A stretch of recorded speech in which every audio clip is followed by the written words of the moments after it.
When I'm running, I always take what I want and I always give it 100. Don't need a bank, no I'm funded. Play the game like it's nothing. I'm always thankful for something. Don't take for granted, stay humble. Now wake up! It's time to look at the enemy. Look in the mirror if he is no friend to me. It's not working out, maybe it's the chemistry. What's up guys? Welcome back for another video. This video is, as I've been telling you guys in the last couple videos I was gonna do, letting you guys know my comments and opinions on Heartland Lodge Off-Road Park in Nebo, Illinois. So we went there a month or two ago. I made one video doing this, didn't like it, made another one, still didn't like it. So we're doing it a third time's the charm, right? So obviously, me and the group took mine, 2 Honda Talon R's, and I think that was it actually. And nope, and there was a 900.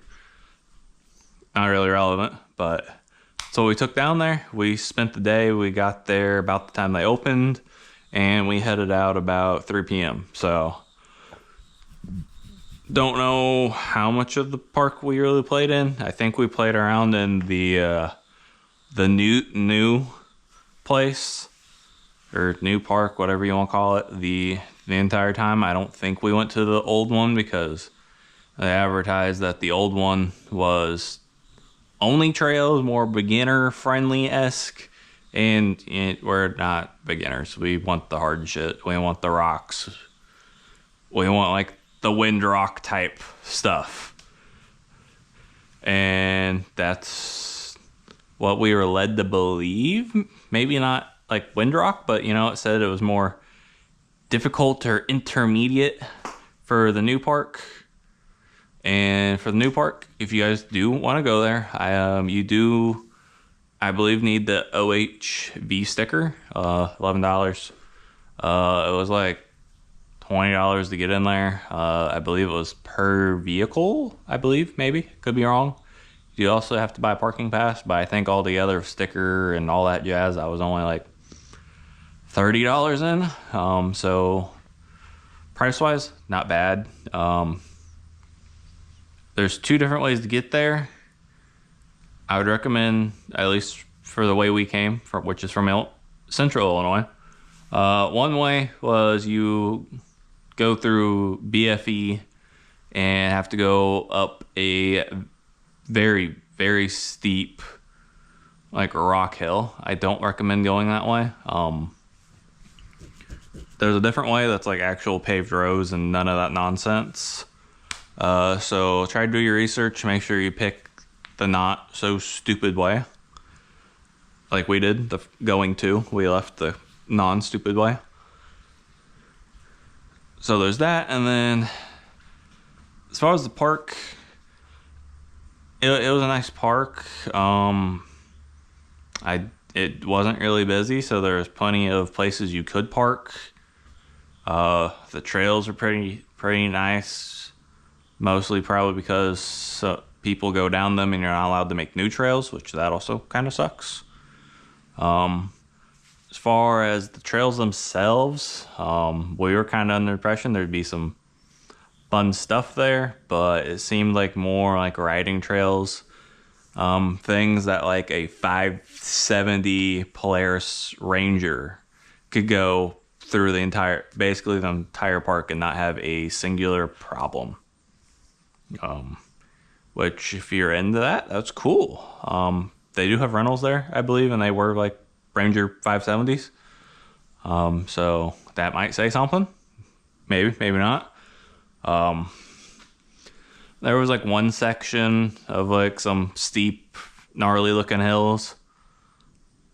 And then pretty, okay, Mr. Squirrel. And that was really the only thing that we could find that was, I guess you could say, intermediate or difficult for experienced riders. And we found like one trail that was, I'd say, fun and not boring. No, I don't ever want to talk down on a business, but I'm just giving my honest opinion. Some people like the nice calm riding style. That's great if that's for you. But if you're kind of like me and my group, that's not our style. So we were very, very bored.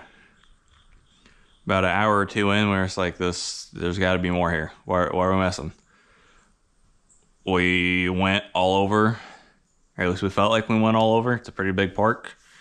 We could have missed all the fun stuff, or maybe it's just calm cruise, booze cruise kind of vibe. That's the vibe we got. We just left at 3. We had a couple more hours that we could have played, but we were bored. We were done. We loaded up and went home. So for us, I wouldn't recommend it for our group, or if your group is similar. If you got kids with you, unexperienced, just trying to learn you and your machine, it might be a great fit for you. They do have lodging there.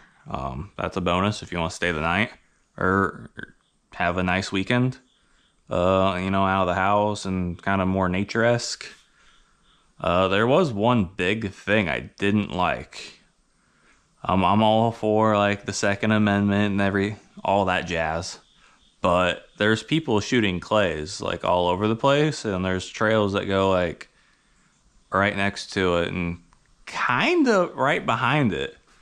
So none of our group really liked that. It was kind of very uneasy.